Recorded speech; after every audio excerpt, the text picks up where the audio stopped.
Hello everyone, welcome to our channel Study Care. दोस्तों, पिछले video में हमने चैप्टर 1 स्टार्ट किया हुआ था, बट नेटवर्क इशू के कारण हमारा चैप्टर 1 आधा रह गया था। मतलब हमने बेसिक तो पढ़ चुका था, मगर बेसिक के बाद का कॉन्सेप्ट जो हमारा क्वेश्चन पे आने वाला था वो हमने पढ़ा नहीं था।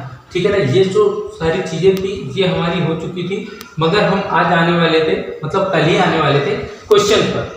मगर क्वेश्चन क्यों नहीं हो पाया, थोड़ा सा नेटवर्क इशू आ गया था, मोबाइल आगे चला नहीं, नेट चला नहीं, और उस कारण से हमारा वीडियो रुक गया वहीं पे। आज से हम देखेंगे क्वेश्चन, ठीक है ना।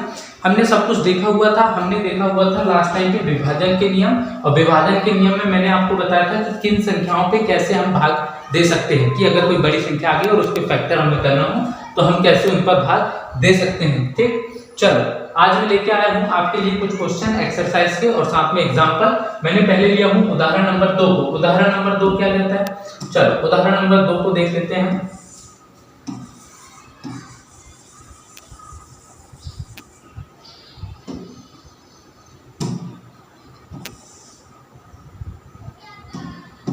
उदाहरण नंबर 2 हमें कहता है संख्याओं 6 और 20 के अभाज्य गुणनखंड विधि से HCF और LCM ज्ञात कीजिए। देखो, सबसे पहले मुझे संख्या एक तो दी गई है 6 और दूसरी संख्या दी गई है 20, और इनका मुझे क्या करना है, HCF और LCM ज्ञात करना है। अब जरा बात को समझेंगे पहले। HCF और LCM मतलब क्या, हाईएस्ट कॉमन फैक्टर और साथ में क्या, लीस्ट कॉमन मल्टीपल। मैंने आपको पिछले वीडियो में बताया हुआ था। अब मुझे क्या चाहिए, 6 और 20 के अभाज्य गुणनखंड। देखो, जब भी ऐसा क्वेश्चन आए कैसे करेंगे जरा ध्यान दिया जाए। 6 इधर लिखना, 20 इधर लिखना, कैसे करोगे जरा देख लेते। 6 जो है सम है कि विषम है। देखो, अगर मैं बात करूं 2 के लिए तो अंतिम अंक सम हो, 3 के लिए संख्याओं के अंकों का योग, 4 के लिए अंतिम 2 अंक, 5 के लिए अंतिम अंक 0 या 5, 6 के लिए 2 और 3 के नियम, 7 के लिए 8 के लिए। मतलब ये सारा जो है पिछले वीडियो में आपको मिलेगा। अब जाके पिछले वीडियो में एकदम बेसिक से इनको देख सकते हैं। मैंने समझाया था, एक एक नियम के लिए मैंने एक एक एग्जाम्पल लिया हुआ, ठीक है ना। वही कॉन्सेप्ट, 6 जो है वो सम है, और सम है तो 2 से भाग होगा, 2 दिया 6, बस बात खत्म। 2 जो है और 3 जो है वो अभाज्य संख्याएं हैं, तो इन पे आगे भाग नहीं होने वाला। चलो 20 की अगर मैं बात करूं तो फिर से इकाई अंक सम है तो 2 से भाग होगा, 2 1 2, 0 का 0। फिर से वही इकाई अंक सम है तो फिर से 2 से भाग होगा, 2 5 10। अब जो 5 है वो भी अभाज्य संख्या, मतलब उससे भाग आगे नहीं हो सकता। मतलब हम 6 बराबर लिखने वाले हैं 2 गुणा 3, और 20 बराबर लिखने वाले हैं 2 गुणा 2 गुणा 5। बताओ यहाँ तक की बात समझ में आई कि नहीं। अब क्या करने वाले हैं, अब हम 2 चीजें करेंगे। क्या क्या, पहली कंडीशन मुझे निकालना था HCF। HCF क्या होता है, हाईएस्ट कॉमन फैक्टर। देखो, सबसे छोटी घात लेंगे, दोनों में कॉमन होनी चाहिए। देखो जरा, यहाँ पे 2 है, यहाँ पे भी 2 है, मतलब 2 तो आएगा। यहाँ 3 है तो क्या इस पर 3 है, नहीं है, मतलब नहीं लेंगे। यहाँ 5 है तो क्या इस पर 5 है, बिल्कुल नहीं। और जो कॉमन नहीं होगा हमें उसे नहीं लेना है। मतलब HCF बराबर तो हमारा आ गया 2। LCM क्या होगा, LCM के लिए हमें चाहिए सबसे बड़ी घात होनी चाहिए। दोनों में कॉमन हो या ना हो कोई फर्क नहीं पड़ता, हमें जो लेना है वो संख्या तो ले लेनी है, ठीक है ना। देखो, यहाँ पे 2 की घात 1 है, यहाँ पे 2 की घात 2 है, मतलब 2 गुणा 2 गुणा। देखो यहाँ पे 3 आया है, अगले में भले नहीं आया, कोई मतलब नहीं, कोई दिक्कत नहीं। फिर गुणा में 5, चलो कर देते। LCM बराबर कितना हो गया, 2 दूनी 4, 4 किया 12, 12 पंचे 7, मतलब LCM आ गया है आपका 60 और HCF बराबर 2। यही आपका आंसर हो जाएगा। बताएं बात समझ में आई कि नहीं आई। अगर आ गई है तो एक बार अपने दोस्तों को शेयर कर दो और ज़्यादा से ज़्यादा लोगों को अपने साथ में जोड़ो। चलो क्वेश्चन नंबर 2 हमारा हो चुका है। उदाहरण नंबर 3 पे आया जाए। उदाहरण नंबर 3 सेम कॉन्सेप्ट, हमें क्या लिखा हुआ है जरा देखा जाए। अभाज्य गुणनखंड विधि द्वारा क्या क्या संख्या है जरा देखा जाए। 96 और 404, हमें 2 संख्याएं दी गई है। कौन कौन सी दी गई है, 96 और 404। इनका क्या करना है हमें, 96 और 404 का HCF ज्ञात कीजिए और फिर इनका LCM भी ज्ञात कीजिए। मतलब सबसे पहले हमें HCF ज्ञात करना है और उसके बाद LCM ज्ञात करना है। अब क्वेश्चन ने पहले ही दे दिया था अभाज्य गुणनखंड विधि, हम फिर से वही लगाएंगे। अभाज्य गुणनखंड विधि मैंने बताया था संख्याओं में हमें कैसे डिवाइड करना है। देखो, 96 का अंतिम अंक 6 है और 6 जो है वो सम है, और सम हो तो किससे भाग हो सकता है, 2 से। कर दो, 2 4 8, बचा 1, 2 8 16। चलो फिर से 48 का अंतिम अंक 8, और 8 जो है वो सम होता है, और सम होगा तो किससे भाग होगा, 2 से। चलो कर दो, 2 4 2 दूनी 4 करते हैं पहले तो, 2 दूनी 4 और 2 4 8। अब 24 में फिर से अंतिम अंक 4 है, 4 है सम, मतलब 2 1 2, 2 दूनी 4। फिर से वही 2 से कर दो, 2 छिक्के 12 और फिर कर दो 2 तिया 6। चलो बहुत हुआ। 4 से देख लेते हैं, इकाई अंक सम है मतलब 2 से भाग होगा। 2 दूनी 4, 0 का 0, 2 दूनी 4। फिर क्या करेंगे, 2 से करेंगे, 2 1 2, 0, 2 1 2। अब 101 देखना जाए, बात को समझना। 100, 101 और 102, देखो 100 और 102 ये दोनों सम संख्याएं हैं, सम है, और इनका जो अंतिम अंक है देखो 0 आया है और 2 आया है, मतलब 2 से भाग तो हो जाएगा। 101 का अंतिम अंक 1 है और ये इन दोनों के बीच में आ रही, तो भाज्य संख्याओं के बीच में जो अगली संख्या वो तो अभाज्य संख्या ही होगी, कंफर्म है ये। मतलब 102 में भी भाग होगा, 100 में भी भाग होगा, मगर 101 में किसी संख्या से भाग नहीं होगा, मतलब इसको आप यहीं पे छोड़ सकते हैं। अब आप क्या करोगे, आप लिखोगे 404 बराबर कितना था आपका, 2 गुणा 2 गुणा 101, और 96 बराबर कितना था, देखो जरा 2 कितनी बार आया है, 1 2 3 4 5, 2 गुणा 2 गुणा 2 गुणा 2 गुणा 2, उसके साथ क्या आया है 3। चलो ठीक, अब मुझे क्या चाहिए, HCF। HCF के लिए क्या, हाईएस्ट कॉमन फैक्टर, मतलब दोनों में कॉमन होना चाहिए तभी हम लेंगे। देखो एक बार ये आ गया है, अगली बार ये आ गया है, 2 गुणा 2 और 2 दूनी 4, मतलब इसका HCF कितना हो जाएगा 4। अब बात करेंगे LCM। LCM क्या होगा, कॉमन हो या ना हो, सबसे बड़ी घात लेके चलनी है।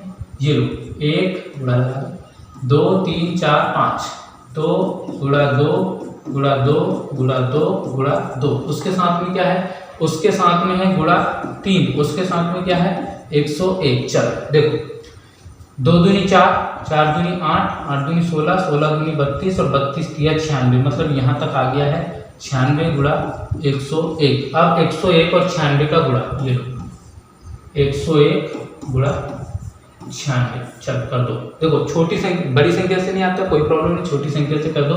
6 एकम 6, 0 का 0, 6 एकम 6, क्रॉस करके 9 एकम 9, 0 का 0, 9 एकम 9। जब इनको ऐड करोगे तो आपको मिलेगा 6 9 6 9, मतलब ये आ जाएगा LCM बराबर 96 96, ये हो जाएगा आपका आंसर। अतः HCF जो है वो कितना है 4 है और LCM जो है 96 96 है। यहाँ तक किसी को कोई प्रॉब्लम है क्या, यहाँ तक किसी को कोई प्रॉब्लम है। दोनों क्वेश्चन हमने किया, पहला क्वेश्चन ये था जो हमने 6 और 20 के लिए किया, और दूसरा क्वेश्चन हमारे पास आया था ये। यहाँ तक अगर आपको समझ में आ रहा है तो वीडियो को लाइक कर लीजिए और अपने चैनल को सब्सक्राइब कर लीजिए। चलो उदाहरण नंबर 4 देखा जाए क्या है। अब देखो अभी तक क्या हो रहा था, हमें जो है वो 2 संख्याएं दी जा रही थी, अब जो है हमें 3 संख्याएं दी जा रही है। क्या क्या है, संख्या 6 72 और 120 लिखा जाए। पहले लिखा जाए 6, फिर लिखा जाए 72। अरे यार ये डिस्टर्ब कर रहा है,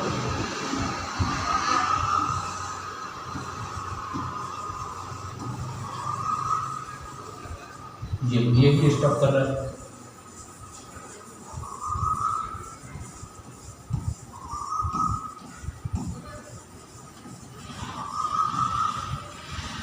ये चल इसको कम किया जाए।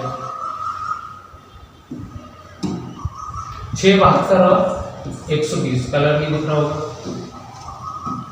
चल 6 में 6 72 और 120 का अभाज्य गुणनफल विधि द्वारा HCF और LCM ज्ञात कीजिए, मतलब सेम क्वेश्चन, मगर इससे पहले हमें 2 संख्याएं दी जा रही थी, इस वाले क्वेश्चन में हमें 3 संख्याएं दी जा रही है। इसको हम कैसे सॉल्व करेंगे, सेम कॉन्सेप्ट, 2 की जगह 3 संख्याएं हैं, कोई दिक्कत नहीं। चलो कर दो, 2 दिया 6, बात खत्म। इधर देखो इकाई 2 है, 2 है तो 2 से भाग हो जाएगा, कर दो, 2 दिया 6, बचा 1, 2 छिक्के 12। फिर से वही इकाई 6 है, 6 मतलब सम, और सम है तो 2 से भाग होगा, 2 एकम 2, 2 अट्ठे 16। फिर से वही 8 में इकाई सम, सम है मतलब कि फिर से 2 से भाग होगा, 2 9 18, फिर वही 9 में 3 तिया 9। चलो 72 की बात करते हैं खत्म और आते हैं 120 पर।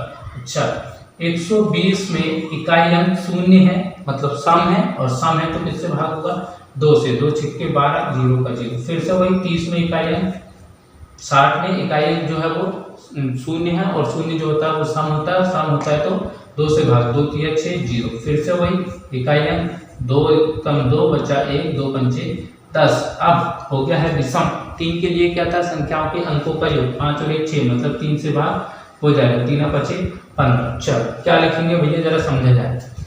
6 बराबर आप लिखोगे 2 गुणा 3, 72 बराबर आप लिखोगे कितनी बार है 1 2 3, 2 गुणा 2 गुणा 2 गुणा 3 गुणा 3, और साथ में 120 बराबर कितना है 2 गुणा 2 गुणा 2 गुणा 3 गुणा 5। चलो क्या लिखेंगे भैया HCF और LCM। HCF कैसे निकालते हैं अभी पता है, कैसे निकालेंगे, कॉमन होना चाहिए। अच्छा पिछले क्वेश्चन में क्या था, दो संख्याएं थी, दोनों में कॉमन दिख रहे थे। इस संख्या इस क्वेश्चन में क्या है, तीन संख्या है, तीन संख्या है तो क्या करेंगे तीनों में कॉमन देखेंगे। चलो चेक कर लेते हैं, ये दो और ये दो, मतलब दो तो आएगा, कंफर्म हो गया, दो तो आएगा।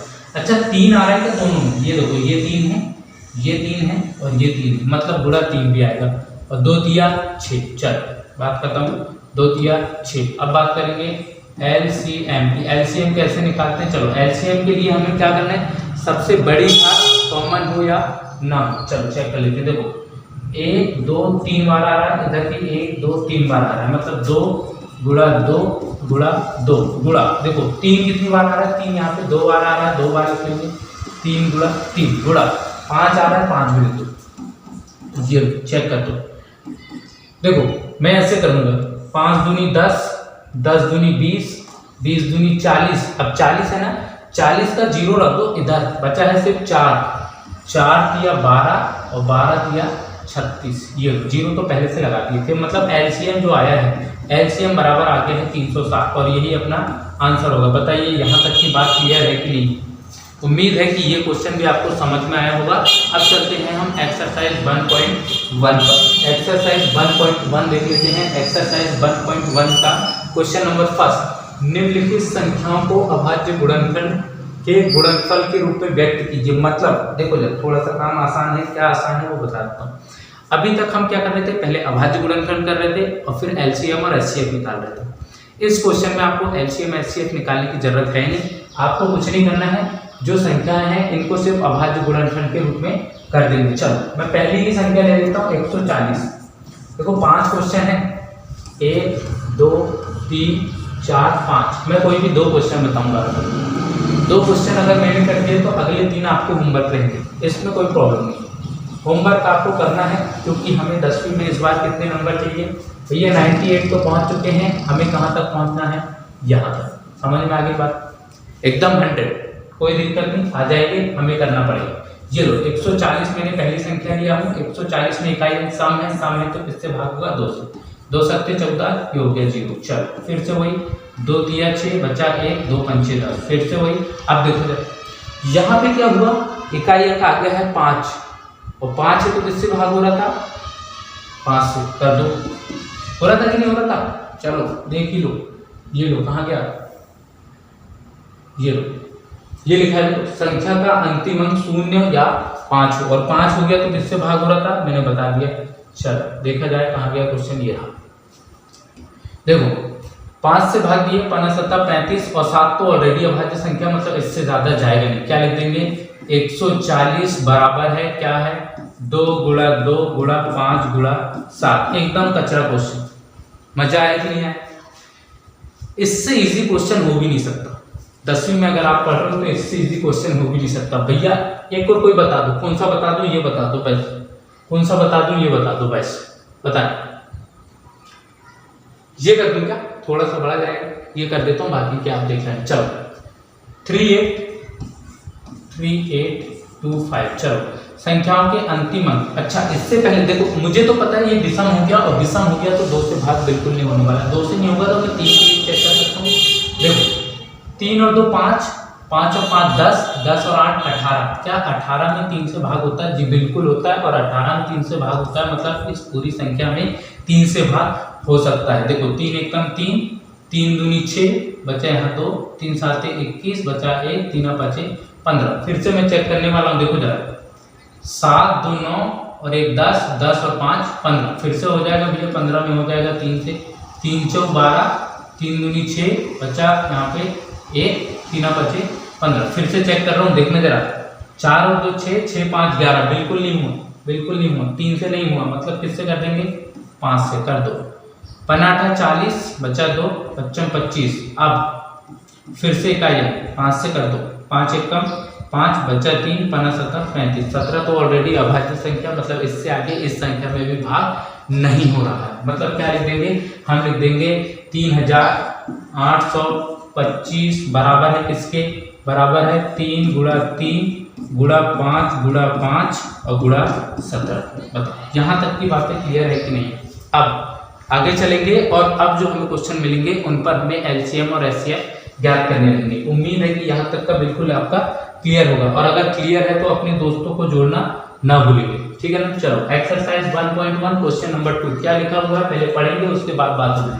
क्या लिखा हुआ है, पूर्णांकों के निम्नलिखित युग्मों के एचसीएफ और एलसीएम ज्ञात कीजिए। भैया क्या करना है, चलो पहले समझो।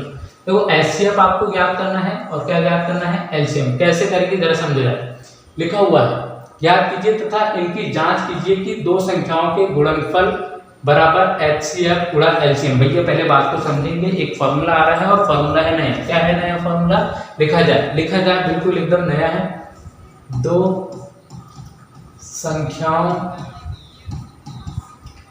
का गुणनफल बराबर HCF गुणा LCM। भैया मैं ऐसे लिखता ही नहीं, मुझे ये लिखना ही नहीं आता। मुझे क्या लिखना आता है, मुझे लिखना आता है A गुणा B बराबर अरे यार बराबर HCF गुणा LCM। मुझे तो ये बिल्कुल याद होता है और ये मेरा फेवरेट है। ये लो 2-3 स्टार लगा दो, ये मेरा फेवरेट है। और ये मेरा फेवरेट नहीं, ये बोर्ड का भी फेवरेट हो सकता है अगर आपको क्वेश्चन पूछना रहा तो। चलो क्या लिखा हुआ है, एचसीएफ और एलसीएम ज्ञात कर लेंगे, कोई दिक्कत नहीं। फिर हमें क्या करना है, उसकी जांच करना है। कैसे जांच करना है, ये लिखा हुआ है, देखो फॉर्मूला दे दिया उसने, दो संख्याओं का गुणनफल बराबर एचसीएफ गुणा एलसीएम। और यही तो मैंने लिखा था, देखो दो संख्याओं का गुणनफल, ये फॉर्मूला है और फॉर्मूले में हमें क्वेश्चन को पुट करना है। पहला क्वेश्चन क्या है, पहला क्वेश्चन है 26 और 91। क्वेश्चन थोड़ा सा मिस्टेक है, ये लिखा हुआ भी है, ये लिखी हुई है पहली संख्या 26 और ये लिखी हुई है दूसरी संख्या 91, ठीक है। चलो 26 और 91 का मुझे क्या करना है, अभाज्य गुणनखंड। अभाज्य गुणनखंड के लिए मुझे क्या करना है, फैक्टर। कैसे करेंगे, इकाई एग्जाम है, मतलब किससे हो जाएगा, 2 से। 2 कम 2 2 3 6 5, ये 13 में तो होता ही नहीं है। चलो इकाई मुझे विषम दिख गया। अब विषम दिख गया तो मुझे बहुत तकलीफ हो गई कि 2 से तो भाग नहीं होगा, और 2 से भाग नहीं होगा तो मुझे क्या करना पड़ेगा, 3 के लिए चेक करना पड़ेगा। 3 के लिए क्या था, अंकों का योग 9 और 1 10, फिर निम्न। 5 के लिए क्या था, अंतिम अंक क्या हो जाए, अंतिम अंक 0, फिर भी निम्न। 7 के लिए क्या था, अंक को जो अंतिम अंक है ना उसको दोगुना करना है। 1 का दोगुना 2, शेष संख्या से घटा दो, 9 में से 2 घटा दो, 7 बचा। 7 से भाग हो रहा, मतलब इस संख्या में 7 से भाग हो रहा। कैसे, 7 एकम 7 बचा 2, 7 या 21 हो गया। भैया सोचते ही नहीं है, क्या लिखेंगे, 26 बराबर है 2 गुणा 13 और साथ में 91 बराबर है क्या, 7 गुणा 13। बहुत बढ़िया, बहुत बढ़िया। क्या करना है मुझे, एचसीएफ और एलसीएम ज्ञात करना है, कर दो। एचसीएफ क्या होता है आपके हिसाब से, मेरे हिसाब से तो वही होता है। कैसे भैया, कॉमन होना चाहिए, और कॉमन मुझे एक ही संख्या दिख रही है, ये आ गया एचसीएफ। और एलसीएम क्या होता है, एलसीएम वो तो आपके हिसाब से होगा, क्या कॉमन हो या ना हो मगर संख्या होनी चाहिए। क्या है भैया, 2 गुणा, देखो 7 भी आ गया, 7 का 2 गुणा क्या है, 13 है। चलो 13 7 91 अभी आया है, बिल्कुल 13 7 91। अभी 91 गुणा 2, देखो 91 गुणा 2 कर दो, 2 एकम 2 और 2 9 18। मतलब एलसीएम जो आपका आया है ये आया है 182, ठीक। अब मुझे जांच क्या करना है, देखो इसने बोला था इसकी जांच कीजिए, मुझे जांच करनी पड़ेगी। और जांच क्या है, दो संख्याओं का गुणनफल। मैंने फॉर्मूला क्या बताया, a गुणा b, तो मैं लगा दूंगा। अब a गुणा b बराबर HCF गुणा LCM लगा दो भैया। a गुणा b, a कितना है 26 और b कितना है 91। मतलब जो आपको पहली संख्या दी जाए उसे आप a मान लो, जो दूसरी दी जाए वो b। वैसे अगले क्वेश्चन में ये भी a, ये भी b, ये भी a, ये भी बिल्कुल सही बात है। चल दो संख्याओं का गुणनफल बराबर HCF कितना आया है 13 गुणा LCM कितना आया है 182। चलो चेक किया जाए, 26 गुणा 91। चलो 26 गुणा 91, देखो ये है 91 और ये है 26। चलो चेक करते हैं, 6 एकम 6, 9 छिक्के 14 क्रॉस, 2 एकम 2, 9 दूनी 18। चलो चेक करते हैं, 6 4 2 6 5 8 5 13 हासिल का 1 बचा 2। ये हो गया है 2 3 6 6। भैया ये भी करके देख लेना, 2 3 6 6 ही आएगा, ये आप चेक करेंगे मगर। ठीक, यहाँ तक किसी को कोई डाउट है क्या? यहाँ तक जहाँ तक हमने करे हैं किसी को डाउट है क्या? बताएं, किसी को भी डाउट है क्या? बोलिए। जो हमने अभी तक क्वेश्चन किया है, दो संख्याओं का गुणनफल HCF गुणा LCM, किसी को भी डाउट है क्या? नहीं है? चलो आगे चला जाए। अरे यार, इसके होमवर्क भी तो लेके जाओ। पहला मैंने बता दिया तो दूसरा आपका होमवर्क है और तीसरा आपका होमवर्क है। दिख नहीं रहा होगा, थोड़ा सा इरेज करना पड़ेगा, ये थोड़ा सा इरेज कर देते हैं।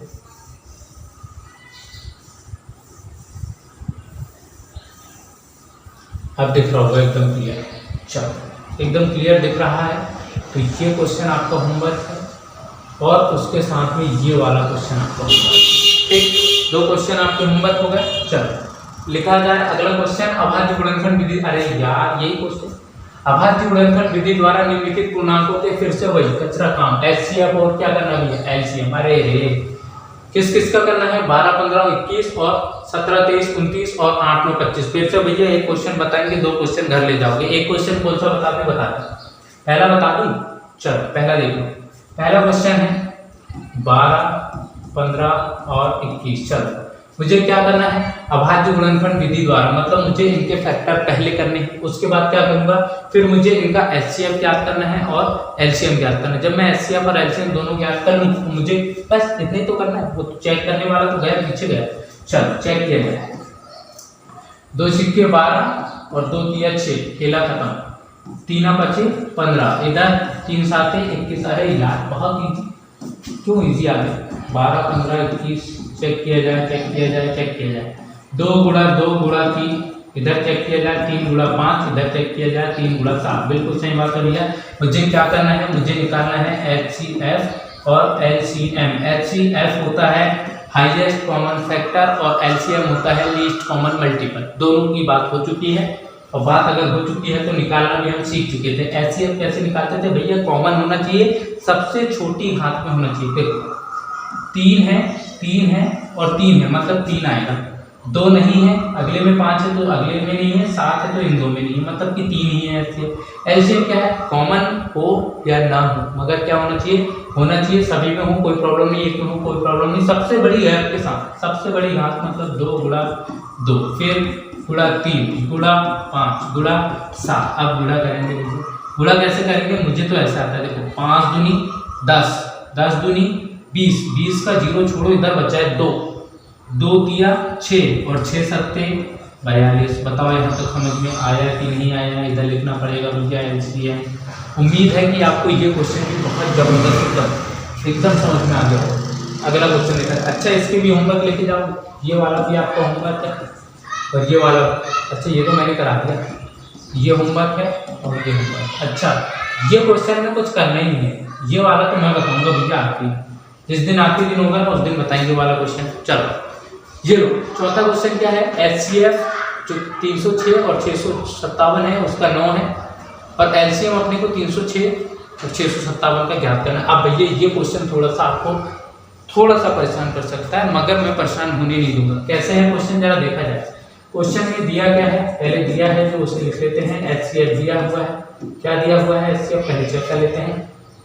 HCF 9 दिया है, मगर किसका? तो 2 संख्याएं दी गई है 306 और 657, ये लो। और LCM पूछा उसने, LCM बता दो, LCM बता दो। चलो मुझे पहली संख्या ये दिया है और दूसरी संख्या ये दिया है, और फॉर्मूला क्या था भैया? भूल गए क्या? फॉर्मूला कहाँ गया? ये रहा, 2 संख्याओं का गुणनफल मतलब A गुणा B, और यही फॉर्मूला लगेगा। जरा देखा जाए, ये लो A गुणा B बराबर LCM गुणा HCF लगा दो। A गुणा B, पहली संख्या कितनी है? 306, दूसरी संख्या कितनी है? 657 बराबर LCM मुझे पता है क्या? नहीं, ये LCM गुणा HCF मुझे पता है 9। चलो जो संख्या LCM के गुणे में है बराबर किधर जाने के बाद? भाग में, मतलब कि 306 गुणा 657 बटे में 9 और बराबर किधर LCM। चल चेक किया जाए 9। अच्छा 9 से विभाजन का नियम कहता संख्याओं के अंकों का योग, भैया जाएगा बिल्कुल कोई दिक्कत नहीं है। 9 एकम 9, 9 तिया 27 बचा है 3, फिर से 9 चौक 36, मतलब 657 गुणा 34 और बराबर में LCM कर दो भैया। LCM बराबर मुझे इधर करना पड़ेगा 657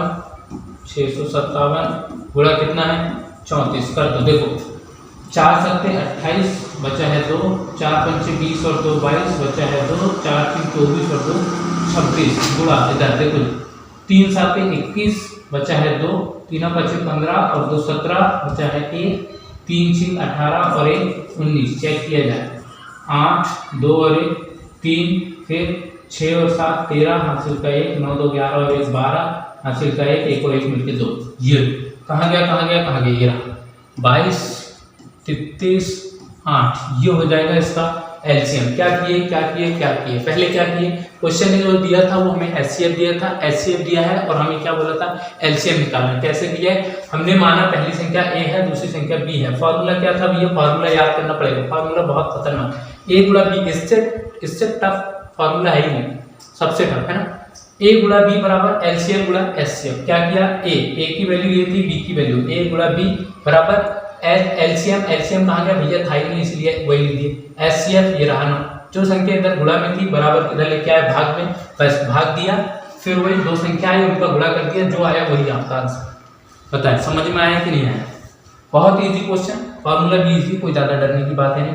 चलो अगला क्वेश्चन जांच कीजिए कि क्या किसी प्राकृत संख्या के लिए संख्या 6 अंक शून्य पर समाप्त हो सकती है। भैया बहुत अच्छा क्वेश्चन है और यही अच्छा क्वेश्चन संख्या 4 के लिए भी है। आपको एग्जांपल में देखिए, उदाहरण नंबर 1 आपको मिलेगा नई वाली एनसीईआरटी में और शायद पुरानी वाली में उदाहरण नंबर 6 में है, 5 में है। जांच कीजिए कि क्या किसी प्राकृत संख्या के लिए संख्या 6 या संख्या 4 अंक शून्य पर समाप्त हो सकती है।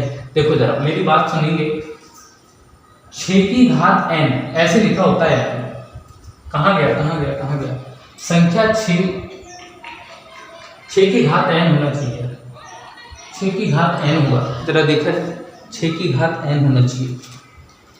कहाँ गया, ये रहा, बिल्कुल प्राकृत संख्या n के लिए ये लो।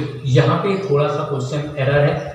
क्या किसी प्राकृत संख्या n के लिए संख्या 6 की घात n, या ये भी लिखा आ सकता है आपको 4 की घात n अंक शून्य पर समाप्त हो सकती है, ये लिखा आता है ये क्वेश्चन।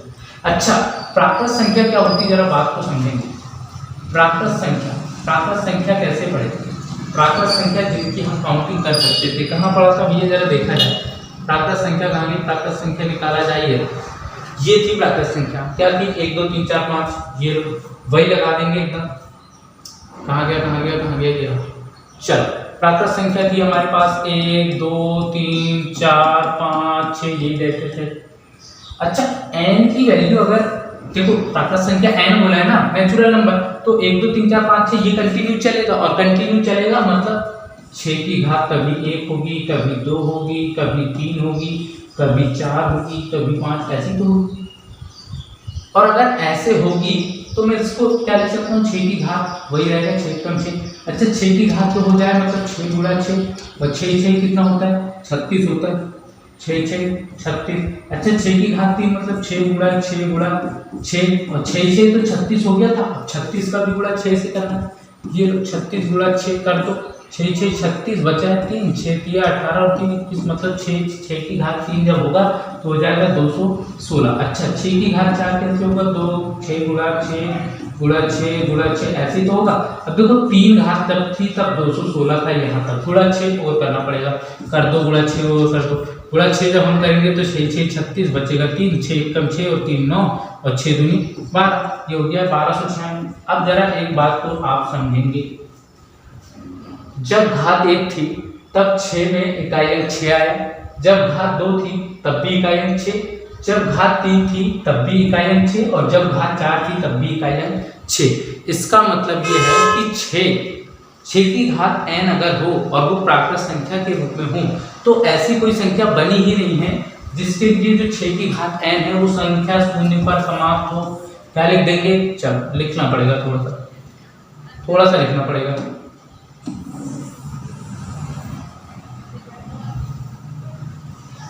चलो जगह खाली होगी, लिख देंगे किसी भी संख्या में, किसी भी, अच्छा नहीं लिख रहा है, थोड़ा सा बड़ा लेना पड़ेगा।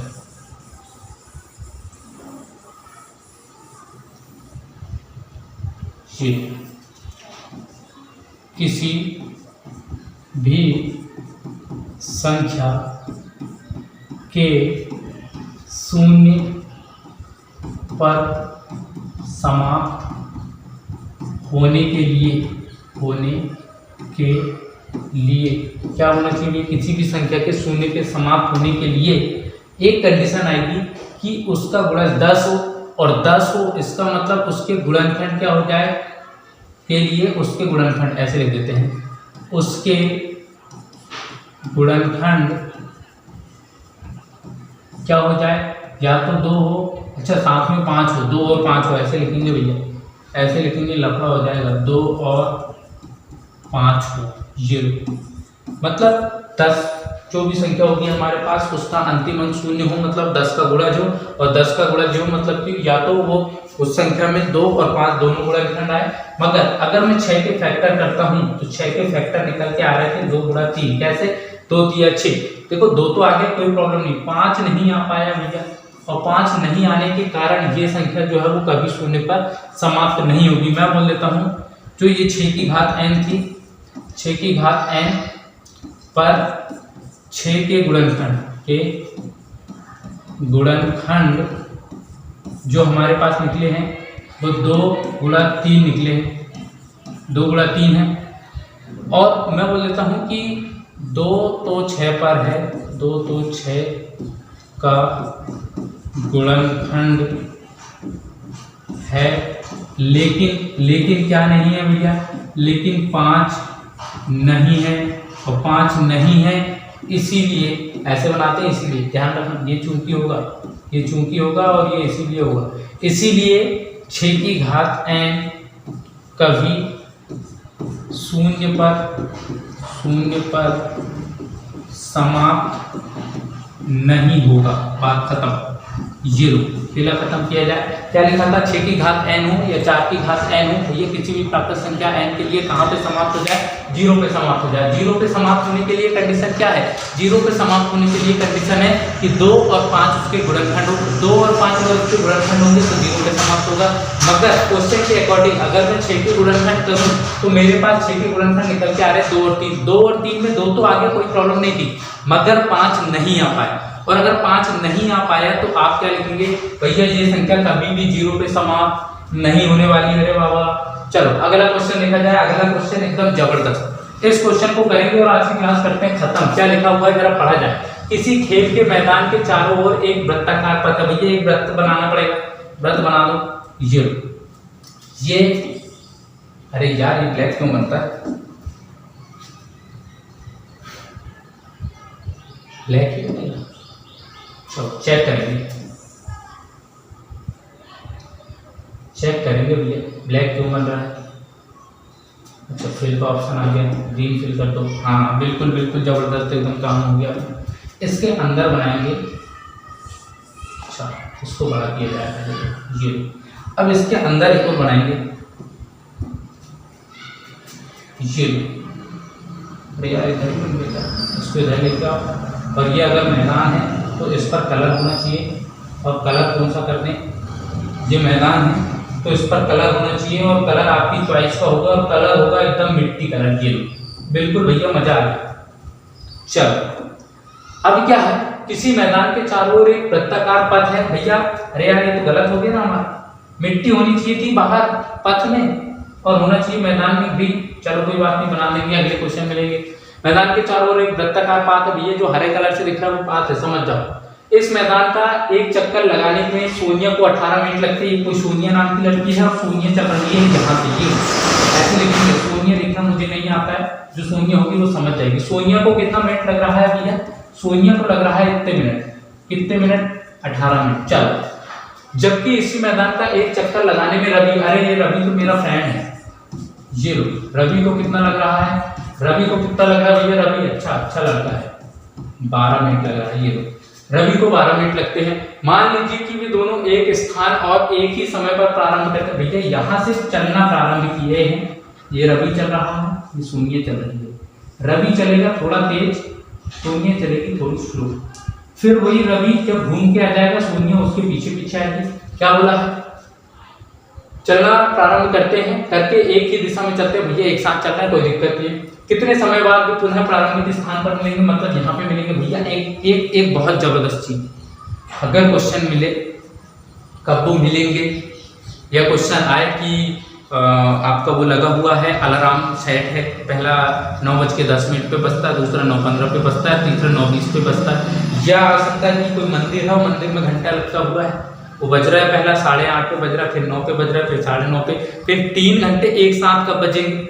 वही सेट कि वो अलार्म जो है वो एक साथ कब बजेंगे, या वही कॉन्सेप्ट कि वो जो है वो आपस में एक साथ कब मिलेंगे। तीनों क्वेश्चन के लिए सेम कॉन्सेप्ट क्या करेंगे भैया? ये निकालेंगे। ये तो समझ में आता है। क्या था? लघुत्तम, पूरा लिखना पड़ेगा इस बार आखिरी क्वेश्चन में, लघुत्तम समापवर्त। ये था बेटा। चल, लघुत्तम समापवर्त कैसे निकालेंगे? रवि को कितना मिनट लग रहा है और सोनिया को कितना मिनट लग रहा है? मैं बोलूंगा दिया है, सोनिया को एक चक्कर लगाने में लगा समय, अरे यार सोनिया लिखना पड़ेगा, सोनिया लिखना पड़ेगा। ये सोनिया को एक चक्कर लगाने में लगा समय कितना भैया? लगा समय कितना लगा है भैया? 18 मिनट। अरे यार 180 हो गया। चल 18 करेंगे ना यार। अरे यार ये 18 क्यों नहीं होता? ऐसे करेंगे 18। ये लो अब हो गया 18 मिनट। चल कोई बात नहीं। और फिर रवि को कितना लगा है? रवि को लगा समय कितना लगा भैया? रवि कहाँ गया दादा? रवि को लगा 12 मिनट। ये लो मैं निकालूंगा 12 और 18 का एलसीएम। ये 12 का इधर, 18 का इधर। चल 2 चिक्के 12 और फिर उसको करेंगे 2 3 6।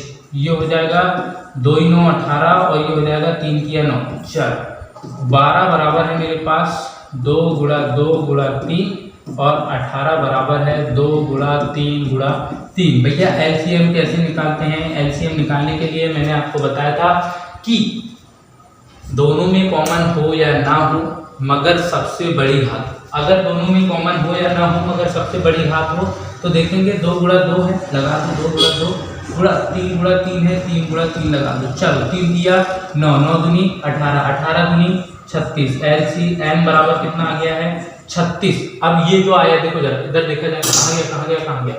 ये रहा पहला 18 मिनट, दूसरा रहा 12 मिनट। मतलब ये भी जो आया है ये भी आया है मिनट में। क्या लिख देंगे आता है, यहाँ लिखेंगे भैया एकदम नई वाली लाइन, आता है वे दोनों कहाँ मिलेंगे? 36 मिनट बाद लिखेंगे ना, 36 मिनट बाद मिलेंगे।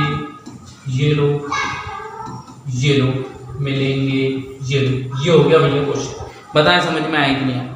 क्या करेंगे? कुछ नहीं करना है, जो भी संख्याएं आपको दी जाए कब वो प्रारंभिक स्थान पर मिलेंगे, या वो वापस से कब मिलेंगे, या अलार्म वापस से कब बजेगा, या घंटियां आपस में कब बजेंगी एक साथ, बस कुछ नहीं करना है, एलसीएम लगाना है। ठीक है ना?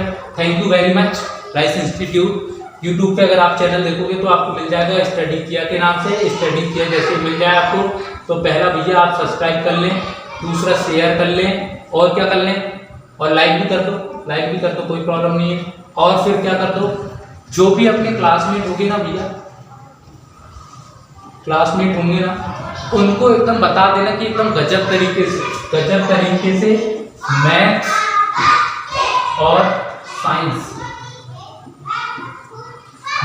और साइंस आपको पढ़ाई जा रही है। ठीक, चलो बात करेंगे हम राइस इंस्टीट्यूट की। अगर आपको ऑफलाइन बैच ज्वाइन करनी है तो ऑफलाइन बैच के लिए हमारे इंस्टीट्यूट पे आना पड़ेगा। चलो मैं बात करूंगा किस किस क्लास को पढ़ा देंगे भैया। 10th को पढ़ा देंगे, 12th को पढ़ा देंगे, 9th को पढ़ा देंगे, मतलब क्लास 6 से आप होना चाहिए और कहाँ तक होना चाहिए, 12th तक। हाँ, बात करेंगे ग्रेजुएशन की भैया, पढ़ाएंगे बहुत जल्दी, ठीक है ना। उम्मीद है कि आपको ये वीडियो बहुत जबरदस्त लगा होगा, एकदम पसंद आया होगा। वीडियो अगर अच्छा लगा है तो लाइक कीजिए, चैनल को सब्सक्राइब कीजिए। कहाँ मिलेगा भैया, यूट्यूब में मिलेगा, क्या नाम से मिलेगा, स्टडी किया, ठीक है ना। चलते हैं, bye bye, take care and have a nice time.